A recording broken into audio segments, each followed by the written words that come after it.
Bienvenue sur ma chaîne, on va parler un peu de lampe et notamment de cette lampe frontale. Alors je l'ai depuis plus d'un an et il fallait absolument que je vous la montre parce que je la trouve juste géniale. La marque c'est Skyhound, vous voyez ici 1200 lumens.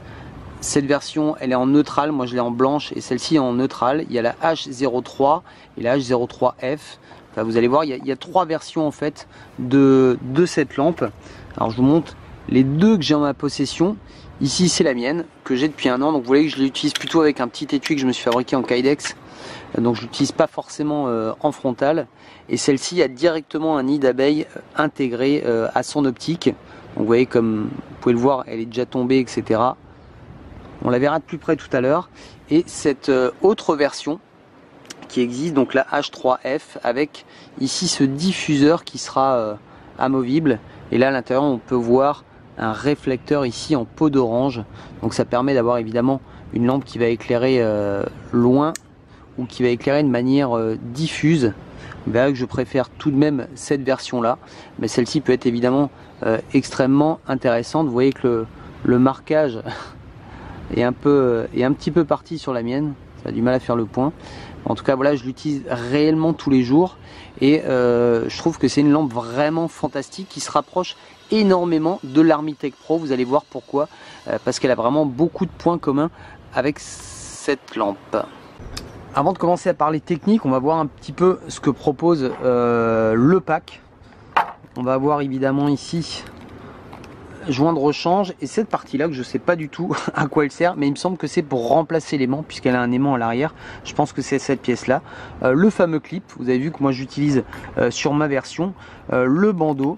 Et ici même, vous voyez un petit, une petite cordelette là qui vous permet d'accrocher votre lampe et un bandeau avec ce support qui est pas mal du tout pour le coup, parce que bien souvent les supports en silicone sont vraiment pas terribles.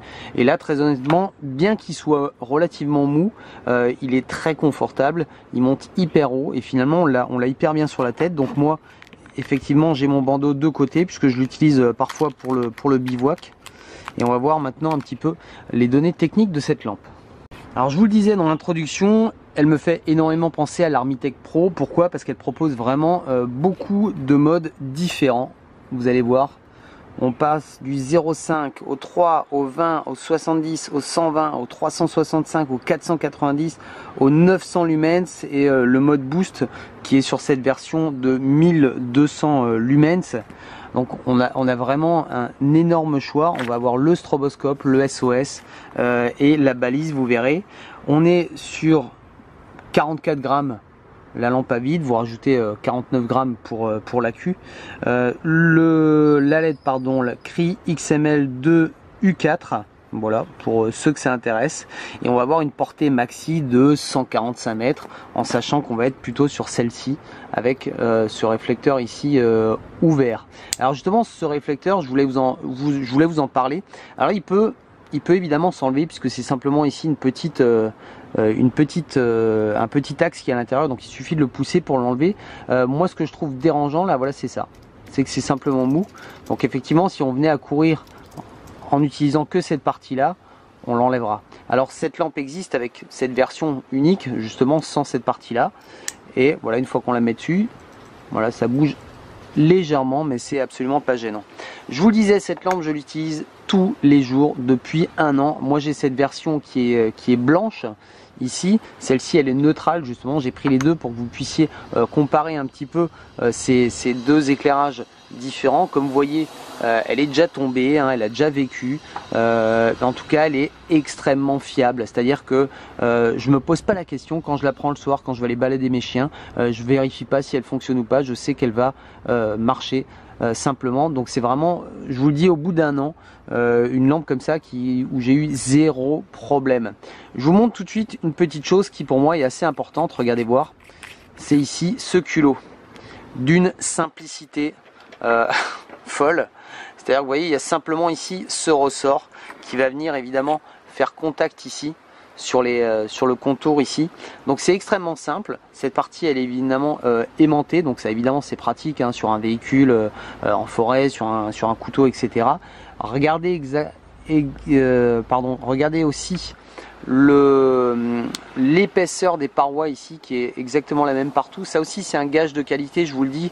Parfois regardez voir ici, regardez les finitions des matériaux, etc. C'est important. Et ici vous voyez que le pas de vis n'a absolument pas bougé, le revêtement dessus ne s'est également pas enlevé, et pourtant je l'ai mis et remis puisque forcément j'ai changé plusieurs fois de lampe. Alors là, si ça va se voir un petit peu, vous voyez au fond un petit ressort.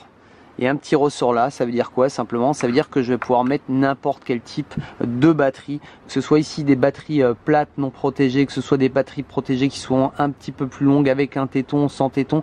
Il y a absolument tout qui marche dedans. Vous voyez que j'ai encore une toute petite marge. Là je suis sur du 3200, le 3004 il passe, le 3006 il passe. Il y a absolument tout qui passe dans cette lampe. Donc ça aussi pour moi c'est quelque chose d'assez étonnant pour le faire remarquer. Et c'est pour ça que c'est une lampe qui me plaît également beaucoup. Alors pour son utilisation, c'était pour moi un tout petit peu déroutant puisque j'ai la Wizard Armitech V4 et j'ai celle-ci et c'est pas du tout le même fonctionnement. Donc j'ai un peu de mal à chaque fois à me souvenir de la manip, mais on s'en rappelle assez facilement. Pour faire très simple, il y a deux familles. Une première famille avec 4 modes et une deuxième famille avec 4 modes. Donc la première famille, on va l'appeler la famille A. Pour allumer la lampe, simplement, je clique une fois dessus. Voilà, là je suis dans un premier mode.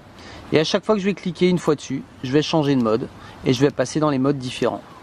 Je vais rester sur ce mode minimum de la famille A. Si je veux passer à la famille B, je vais cliquer 2 fois. Tac tac. Et là je me retrouve dans le premier niveau de la famille B. Et là, la même manip, j'appuie simplement pour changer les fonctions. Alors c'est assez intéressant puisque si je me mets sur le niveau 2 et que je reclique 2 fois, je vais repasser sur le niveau 2 de la première famille. Donc vous voyez que c'est assez simple de jongler avec et simplement un appui long pour éteindre la lampe, et si je la rallume, je vais retomber sur le dernier mode utilisé. Donc ça c'est assez simple. Pour les modes cachés, je vais cliquer 3 fois. 1, 2, 3. Et là voilà, je me retrouve sur ce premier mode ici qui est le mode balise. Je vais cliquer 2 fois, clac clac. Là je vais passer sur le mode ici stroboscope. Vous voyez peut-être, mais à double fréquence. Je reclique 2 fois, tac tac. Et là je vais tomber sur le mode SOS international. Donc c'est assez simple. Une fois que je rappuie, je tombe sur le dernier mode utilisé. Donc c'est vrai que moi j'aime bien utiliser cette lampe, j'aime bien aussi le fait qu'il y ait justement ces niveaux hyper bas parce que c'est largement suffisant. Quand je bricole, j'ai pas besoin d'être ébloui, quand je regarde quelque chose de près, c'est assez intéressant, et si j'ai besoin de puissance, je vais l'avoir. Évidemment, je vais vous la comparer avec l'Armitech pour que vous puissiez voir un petit peu la différence.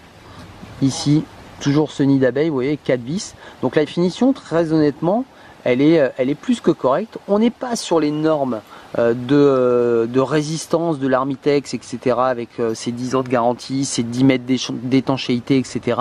Mais ça reste quand même une frontale au départ, donc il n'y a pas de raison qu'elle tombe, qu'elle s'abîme plus que ça. Et celle-là, comme vous voyez, hein, ici, elle a bien percuté quand même.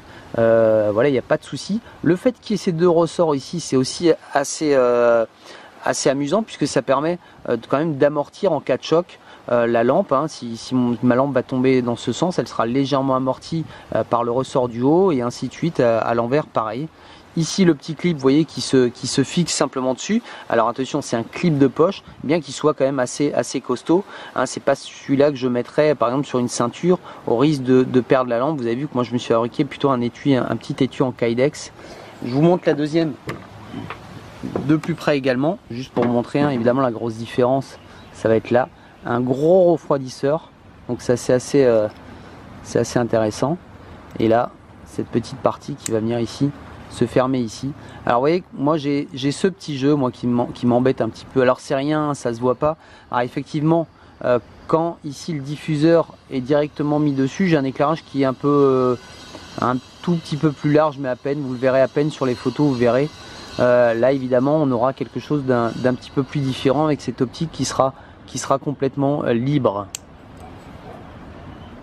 La lampe va également émettre un flash quand vous allez passer en dessous de 3 volts 3. Pourquoi je vous dis ça? Parce que certaines lampes coupent assez régulièrement, assez vite en fait, en dessous d'un certain voltage. Là effectivement on va avoir des flashs pour nous prévenir que l'accu est redescendu en voltage et qu'il est temps de changer l'accu. Et moi très honnêtement ça m'est déjà arrivé, mais je suis passé dans les modes intermédiaires et ça s'est bien passé. Pour ceux qui se posent la question, effectivement quand je suis à fond, bah, elle reste à fond, elle chauffe, etc. Elle passerait sur un mode inférieur si vraiment ça venait à trop chauffer. Autre petite fonction qui est intéressante, c'est ici ce petit bouton, vous voyez, lampe éteinte, je laisse mon doigt appuyer dessus plus d'une seconde. Tac, voilà, elle s'éteint et regardez, voilà là, je vais avoir un petit flash comme ça qui va être émis et ça me permet de repérer la lampe. Voilà, si si le soir je la pose quelque part, ben, ça va me permettre de repérer assez facilement ma lampe. Et en plus là elle sera verrouillée, donc pour la déverrouiller je laisse le doigt appuyé une seconde, pareil, hein, 1 seconde 5, et la lampe repart et voilà, elle fonctionne comme avant. Donc voilà, c'est un petit plus, hein, mais pourquoi pas, ça peut être évidemment intéressant. Je vous ai pas parlé des autonomies, mais je vous les montre ici pour que vous puissiez vous faire une idée. Voilà, 160 lumens, 11 heures, donc on passe largement une nuit entière sur le terrain. Ah, désolé, il y a pas mal de lumière, mais voilà, 11 heures sur le terrain. Voilà, ça c'est quand même je trouve une belle performance au niveau des 70 lumens, 25 heures. Donc là aussi, si je devais marcher, voilà, même 20 lumens ça suffit, mais bien largement, en tout cas pour un usage bivouac, etc. Mais pourquoi pas pour un usage trail, on aurait besoin d'avoir une lampe qui fonctionne toute la nuit. On aurait évidemment les modes, un choix de mode suffisant pour pouvoir pallier à tous ces besoins.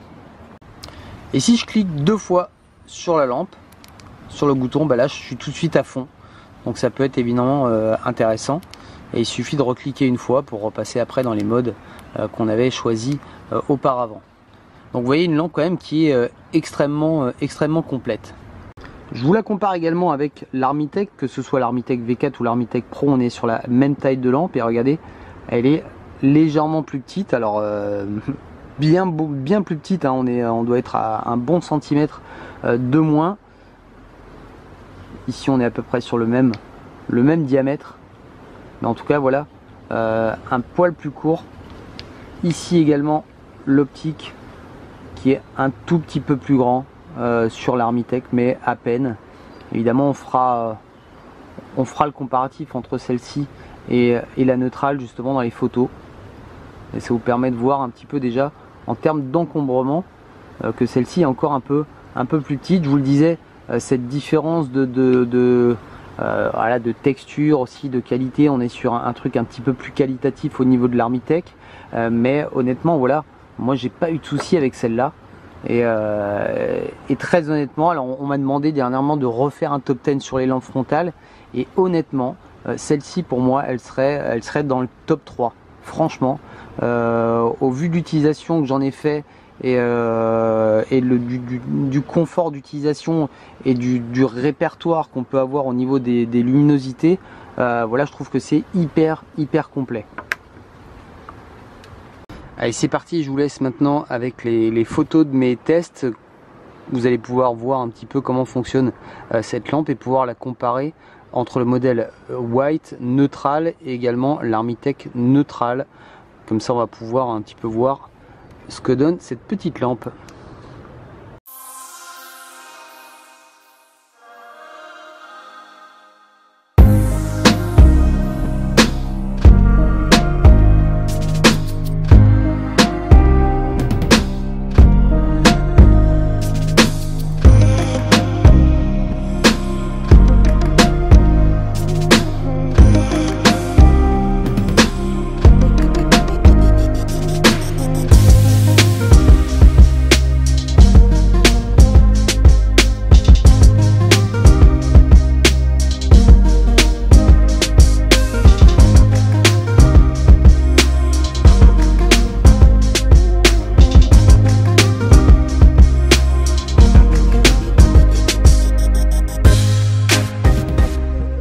Alors un petit retour d'expérience suite à mon test entre ces 3 lampes. Je vous le rappelle, la Wizard qui était en neutral, qui est donc à 1200 lumens. Ici on est pareil à 1200 lumens, également en neutral, avec cette petite partie là, on va en reparler, et ma fameuse white, hein, qui est complètement blanche. Alors, petite chose à savoir, c'est que cette partie là, finalement quand on va le mettre sur la tête et que cette partie est ici, on va avoir une espèce de petite zone d'ombre, mais qui est assez réduite, hein. C'est-à-dire qu'on va avoir quelque chose d'assez droit au niveau de l'ombre. Alors je sais pas si ça va se voir ici forcément.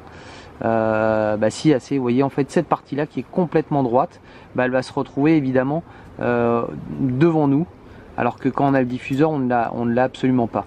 Bon, ça c'est la première petite chose à savoir.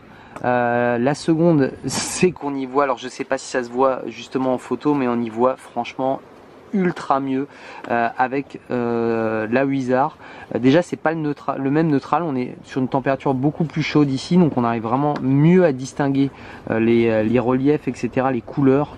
Alors c'est dommage, je pense que ça rend pas énormément en vidéo, parce que même le jaune de l'Armitech, je dis vraiment jaune, hein, comparé à celle-là, se voit pas forcément sur les photos. Enfin on va voir ça. Et là on est quand même avec un confort visuel qui est un peu moins important qu'avec celui-ci. Comme je vous le disais, ça suffit largement, mais si on veut être au top au niveau de la colométrie, de la couleur, la colométrie là.